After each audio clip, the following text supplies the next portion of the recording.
வணக்கம். ரொம்ப ரொம்ப முக்கியமான விஷயத்துக்கு தான் இந்த வீடியோ.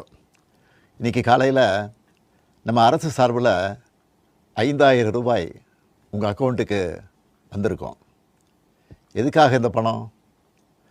நாங்கள் ஆட்சி பொறுப்பேற்றப்போ கொரோனா உச்சத்தில் இருந்துச்சு.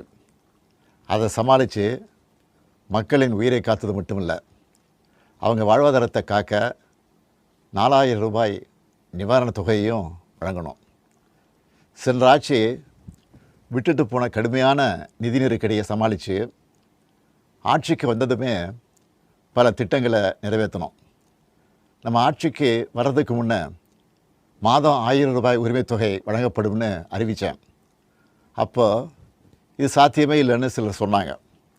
ஆனாலும் நிதி நெருக்கடியை சமாளித்து ஒன்றிய அரசினுடைய ஓரவஞ்சனையை மீறி கடந்த 2023ஆம் ஆண்டு செப்டம்பர் மாதம் முதல் கலைஞர் மகளிர் உரிமை திட்டத்தை வெற்றிகரமாக செயல்படுத்திட்டு வரோம்.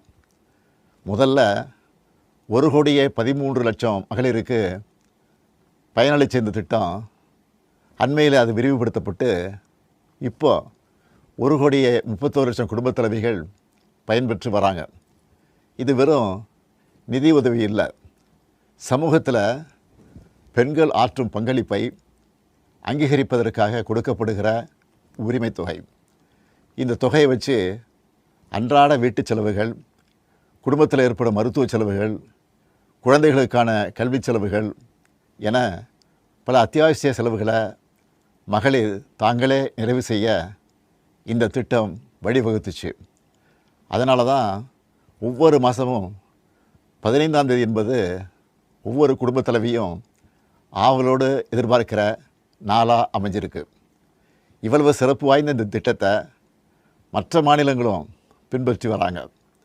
இந்த உரிமைத் தொகையை மேம்படுத்தணும்னு நாம் செயல்பட்டு வந்தால் அதுக்கு எதிராக டெல்லியில் இருக்கக்கூடிய ஒரு கூட்டமும், தமிழ்நாட்டில் அவங்களுக்கு அடிமையாக இருக்கக்கூடிய இன்னொரு கூட்டமும் எதிர்வரும் சட்டமன்ற தேர்தலை காரணம் காட்டி அடுத்த 3 மாதத்துக்கு இந்த மகளிர் உரிமைத் தொகையை நிறுத்த சூழ்ச்சி செய்கிறதா தகவல் வருது.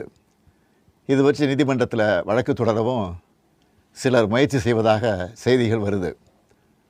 1,31,00,000 மகளிர் உழைப்பை அங்கீகரிக்கிற இந்த திட்டத்தை 3 மாதம் நிறுத்தி வச்சா நீங்கள் எவ்வளவு சிரமங்களுக்கு ஆளாவீங்கன்னு உங்கள் வீட்டில் ஒருத்தனாக இருக்கக்கூடிய எனக்கு நல்லா தெரியும்.